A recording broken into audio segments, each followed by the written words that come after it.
Hey guys, and welcome to my channel. So I did a video a little bit ago about my first week on the keto diet.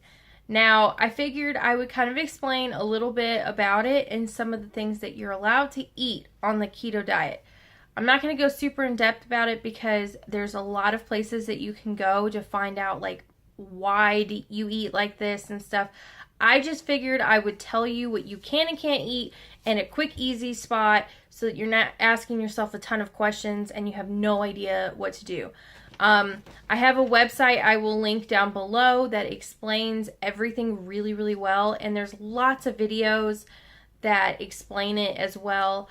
Just do your research before you start the ketogenic diet because there are some things I learned later that I didn't realize at first. So let's go ahead and get started. So if you're new to the keto diet, what it is, it's a low carb, moderate protein, and high in good fats. Now, like I said, I'm not going to explain a whole bunch of why this is good for your body, but it does help you lose weight. So I will link my week 1 results, and it kind of explains what I experienced through every single day. What are considered good fats? Good fats are a number of things. In this diet, good fats are considered olive oil, coconut oil, avocados, but they're decent in carbs, so you have to kind of watch out with the amount of avocados you're eating. Grass-fed butter is one of the biggest things. Now, you can't just use regular butter that you're used to just out of the tub. Like, you have to get the more expensive type of butter, and then you have to make sure that it is grass-fed butter. I think Kerrygold is one that they recommend all the time. I got like an Amish grass-fed butter. It was on sale, and it tastes really good. It tastes really clean is the only way I could explain this. That is a big thing through this diet, is that it tastes very clean. It just, I don't know. When I was eating it at first, I wasn't sure how I was going to feel about it. But like when I ate it, it made my body feel good because it felt like I wasn't putting all this processed food and stuff in it. So other things that are considered in good fats are your proteins and cheeses. So like red meat, you want fattier red meat. So if you're choosing let's say ground beef, you want to use the more fattier side of the ground beef. I think it was like 70-30 or something like that is like something they recommend, or 80-20 or something like that. They want you to have those fats in your diet. If you're going to use steak and stuff, you want to use fattier pieces of steak. It tastes good, so you're not going to be mad about that. Other things that are considered good fats are things like eggs, nuts, but those are kind of high in carbs, so you have to watch out for that depending on it. I'll touch on that in a little bit. Cheeses, especially harder cheeses, because they have a tendency to have less carbs in them. The softer ones usually have more in there. Bacon is okay, and bacon fat. Now you have to read the label though, because if it has sugar added to it, that's a problem. I know when I was looking at it, I found like a sodium, I can't remember exactly what it was, but the bacon was delicious. It was like a sodium bacon or something, and it didn't have any sugar added. It said like no sugar added on it. But just make sure when you're in the grocery store to look on the back of the label to see how many carbs are in it, because that's the easiest thing. Is I seriously just went through the grocery store and I would just look at all the labels to see what had carbs and what did not. Moving on to protein, they recommend always doing organic pasteurized meats. It just means that you know that your food is not processed, doesn't have any added sugars and stuff like that in it. And it doesn't really matter what protein it is. There are some proteins that have, carbs in it. And I know that things like, sausages and anything that could possibly have sugar added to it is going to have carbs, because carbs come from sugar. So just, again, make sure that you read the label. I know that I was able to eat summer sausage. I could eat like an entire roll of summer sausage if I wanted to.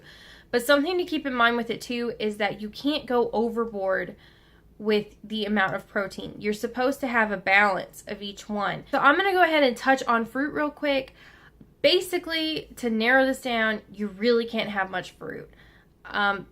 Fruit has sugar again, and so you really just can't have it, unfortunately. Vegetables, on the other hand, you can. You just have to make sure that they're not starchy vegetables. So things like potatoes and stuff like that, that is not going to be a good idea. Things like spinach, mushrooms, bell peppers, cabbage, cauliflower, stuff like that are okay. Now, cabbage and cauliflower you do have to watch out for because they do contain starch. So you can have too much of, that. So that is something to watch out for. Just make sure that you're not eating that much. But the likelihood of you eating that much is kind of crazy because, you'd have to eat quite a bit. You want to make sure that you pick vegetables that are high in nutrients and low in carbs. So some of the easiest things to pick are like the dark leafy greens. Like I said, spinach, easy to do. I made spinach salads all the time and it made it just easy. It was tasty and I didn't have a problem with it. Other lettuces do have carbs in them, so you have to watch out. I know romaine, it has pretty high carbs. It's not like crazy, like you can still eat it. But the thing is like you need to make sure that you're balancing yourself and you don't want to eat too many carbs in one meal because now you're just screwing yourself for the rest of the day. You can have dairy as well and it can be considered, fat. So cheese, hard cheeses are lower in carbs, so that's an easy go-to. So like cheddar and stuff like that is good.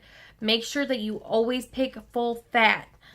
And things like mayo, heavy cream, mascarpone, Parmesan, Greek yogurt, mozzarella, brie, and blue cheese are all okay to eat. Again, read the label and figure it out, and that'll help you out.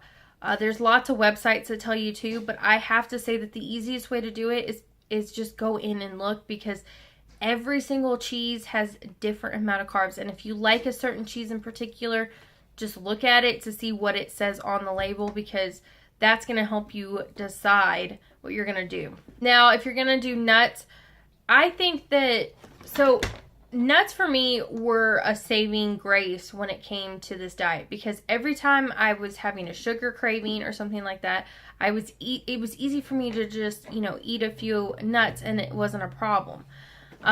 Sunflower seeds were my go-to because especially on this diet, there is a tendency to be low in sodium. So sunflower seeds are an amazing way to get that sodium back into you. I don't know, you can eat quite a bit of it and it not be a problem. But what it did is it just helped alleviate some of the cravings that I was having and because I was getting that salt in there. And it was keeping you preoccupied because, if you're eating sunflower seeds, then it takes a while to deshell it and then you're not getting full off of it. But if you ever have the munchies, then you can just chew on those and then you're fine. There are low carb options that are also fatty. Macadamia nuts are great for that. I just don't personally like macadamia nuts a whole bunch. Brazil nuts and pecans are usually great options as well. Now, there's fatty and moderate nuts, and those are walnuts, almonds, hazelnuts, and peanuts. So they don't recommend eating a whole bunch of that because if you're eating a whole bunch of that, now you're having issues because you're throwing yourself off of balance. Now, this drinks was another hard part for me because I didn't realize that diet sodas and stuff were actually out of the picture. So I recommended in my last one to get diet sodas. You don't want artificially flavored because it's going to cause you to want more sugar. So basically you're screwing yourself in the long run because now you're craving more sugar because you're drinking these diet sodas. So it's just not working. And I noticed that too, is I was maybe getting over my sugar cravings and then I started drinking the diet soda because I was getting so bored with drinking the same thing all the time. You just drink water and I was drinking coffee, and coffee is fine if it has flavoring in it, but you're supposed to just kind of drink it black with some, butter and oil and stuff in it. Ugh. Drinks that you can have are things like water. Broth is amazing. because it does keep that sodium level in there, because you are going to need it, especially if you're just starting out with this diet, because the problem is you are going to have the keto flu, and that keeps it at bay.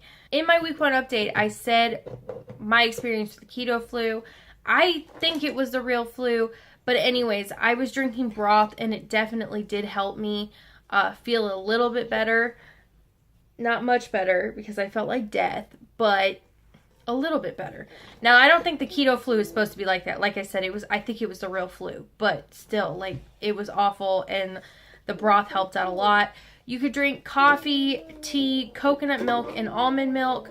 You're not supposed to put a bunch of artificial flavors, and you obviously can't put sugar in there, because then your carbs are out of balance. If you are, for whatever reason, going to drink, hard liquor is your way to go, because they don't really have many carbs. Beer and the mixed drinks have carbs in them because they have sugars and stuff in them. So they're going to have carbs. So you're basically limited to your hard liquor. So, I mean, hard liquor, get drunk quicker. So, I mean, if you want to get drunk fast, then go ahead and do it that way. Okay, things to stay away from are obviously sugars, starches, grains, trans fat, low fat, any of that stuff. Because first of all, with low fat, you have to have, you're wanting fat, so low fat foods are obviously going to be bad. Sugar have carbs, fruits have carbs, and then starch is just gonna have carbs. So anything that has carbs, just a no-go. I think that this diet was pretty good. It was a little bit hard because there was a lot of temptations out there, but it is something that you can balance. You have a lot of food, you're not going to be hungry. So that was a positive with this diet. I didn't feel hungry at all. Anyways, I hope I helped you guys out in any way. At some point, I probably will do recipes for the keto diet, but there's lots of recipes if you're looking for them on Pinterest, and they're great. Just make sure that when you're looking up recipes on Pinterest, look up, the keto diet recipes, or you can also look up low carb recipes. Anyways, I hope I helped you out, and please like and subscribe, and I will see you in my next video. Bye!